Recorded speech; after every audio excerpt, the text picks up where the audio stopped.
పైసలు తీసుకున్నారు BRS party నేతలు బీజేపీ దగ్గర డమ్మీ క్యాండిడేట్లను పెట్టిరు అని అది ఎవరు చూసినా రేవంత్ రెడ్డి గారు చూసిండమ్మా. ఆయనకు ఆనవాయితీ ఉందమ్మా. ఆయన ముందు అది నడిపించింది కనుక అదే అందరిని అనుకుంటాడు. అది తప్పు, ఆయన అనేది తప్పు. రైట్.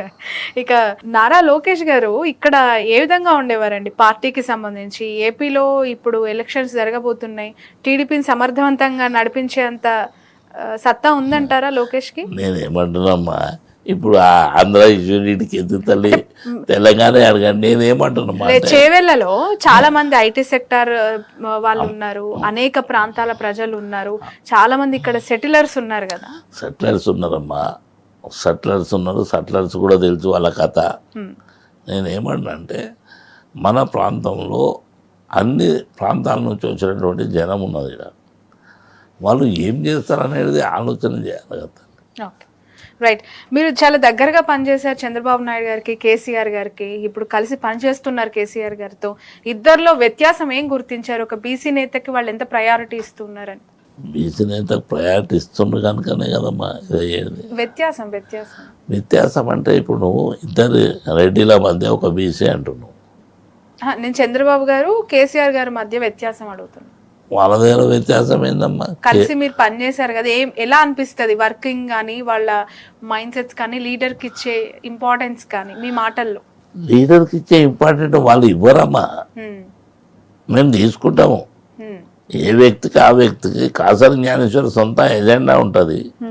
వాళ్ళు చెప్పినంత మాత్రాన కాదు కదా. చేవెళ్ళ ప్రజలు ఎందుకు కాసాని జ్ఞానేశ్వర్ గారికి ఓటు వేయాలి అంటే మీరు ఇచ్చే సమాధానం ఏంటి ప్రజలకి? నేను చేవెళ్ళ పార్లమెంటు పరిధిలో ఉన్నటువంటి 7 సెగ్మెంట్ల లోపల నాకున్నటువంటి అనుబంధం కానీ, నేను చేసినటువంటి సేవలు కానీ యావత్తు రంగారెడ్డి జిల్లా లోపల 1, 2 కాకుండా కోకలు ఉన్నాయి కనుక ఆ ప్రాంతంలో నేను పనిచేసిన కనుక మళ్ళీ నాకు ఒకసారి ఛాన్స్ ఇవ్వాలి, మళ్ళీ మీరు మమ్మల్ని ఆశీర్వదించాలి, తప్పకుండా మళ్ళీ మీకు సేవ చేసుకునే భాగ్యం కలగాలని చెప్తున్నాం మేము. ఎందుకంటే 2001 నుంచి 6 వరకు జిల్లా పరిషత్, దాని తర్వాత నీకు ఎంత గ్యాప్ అవుతుంది? అయినా జ్ఞానేశ్వరం ఎందుకు గప్తి పెట్టుకుంటున్నారు అనేదే కావాలి. అందుగురించి మంచి పని చేసే వ్యక్తులను ఎవరు మరవరమ్మా.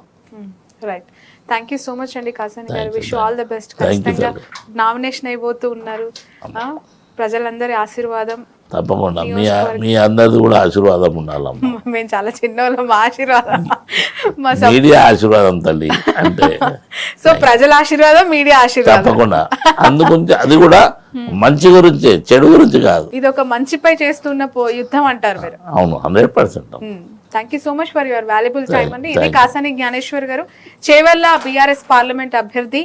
చాలా సుదీర్ఘమైన రాజకీయ అనుభవం ఆయన సొంతం. బీసీలకి సంబంధించి ఒక లీడర్గా ఎన్నో పోరాటాలు చేసిన వ్యక్తి ఈసారి ఎంపీగా తన అదృష్టాన్ని పరీక్షించుకోబోతున్నారు. చూద్దాం చేవెళ్ళ ప్రజల తీర్పు ఎటువైపు ఉండబోతోందో.